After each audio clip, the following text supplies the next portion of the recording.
Hey guys, Aki here from Perform and Transform. Today we're going to talk about proteins.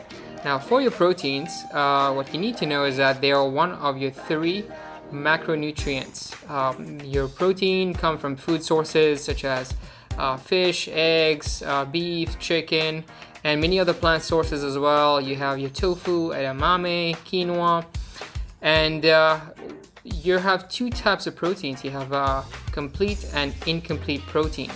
Typically, meat sources are complete proteins, and most plant sources are incomplete proteins. We're going to talk a little bit more about this in a bit. Now, what you do need to know as well is that if you do not consume enough protein, your body cannot rebuild and you start losing muscle mass.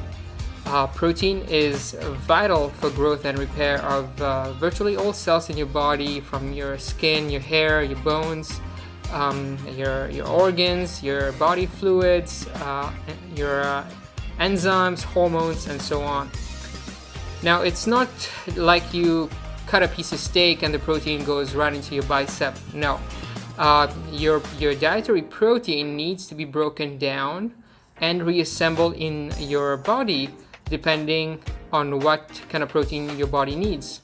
So no matter what kind of protein you eat, whether it's animal protein or plant-based protein, your body first breaks it down into smaller compounds that we call amino acids. And we refer to amino acids as the building blocks of life. Now, these amino acids in your body are shuffled around and reconfigured into different kinds of other proteins depending on what your body needs. You have 20 different amino acids. Now you have 9 essential amino acids and 11 non-essential amino acids. Now for the essential amino acids, your body cannot make them from scratch. This is why the only way you can get them is from your food. For the remaining 11 non-essential amino acid, your body is able to convert them from other sources of food. So even if you don't eat your essential amino acids, your body will get them by breaking down other sources of proteins. Now, when a protein has all the 9 essential amino acids, this is what we call a complete protein. Now, some animal products, like I said earlier, are complete proteins because they contain all the 9 essential amino acids. Now, some protein sources do not have all the 9 essential amino acids, and these are called your incomplete proteins. Now, most food sources are incomplete proteins, and this is a concern for most vegans and vegetarians because many of them may not be getting all their essential amino acids. However, the vegans and vegetarians can obtain all their essential amino acids simply by eating a variety of different plant sources of protein. For instance, grains are pretty low in the amino acid lysine, while beans are low in methionine. But when you eat a combination of beans and rice, you're able to get what's lacking in the other protein. So how much protein do you need to eat? That's the million-dollar question. And the truth is, it depends on many factors, such as your gender, your age, body composition, your current health, and most importantly, your physical activity level. Now, the basic recommendation is that you should have at least 0.8 grams of protein per kilogram of your body weight. So for instance, if you're 150 pounds or 68 kilogram, you want to make sure that you're having at least 54 grams of protein a day. Now you have to be careful. This is only the recommendation for sedentary adults.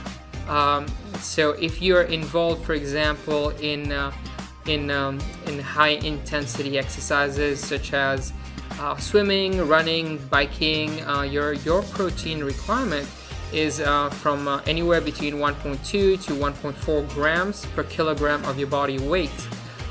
If you're involved in resistance training or strength training and you're lifting heavy weights, you have to make sure that you eat anywhere between 1.4 and 2.0 grams of protein per kilogram of your body weight. The 0.8 basic recommendation is to avoid protein deficiency. Now, some sources of protein, the most common sources at least, are your meat sources. So you have your chicken, your beef, pork, most of your dairy products such as cheese, eggs, your seafood, pretty much all kind of seafood are considered complete proteins. Now, if you are vegan or vegetarian and you're worried whether or not you're getting all your essential amino acids, remember that there are a few plant sources that are still complete proteins. So for example, you have quinoa, you have chia seeds, buckwheat, hemp heart seeds, tempeh, edamame, tofu. All these are still complete sources of protein.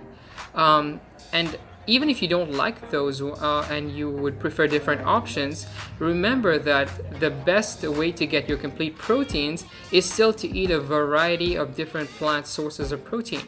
So if you're worried, think about variety. This is how you're gonna get all your sources of complete proteins. Thank you for watching, guys, and thank you for allowing us to transform your life through fitness.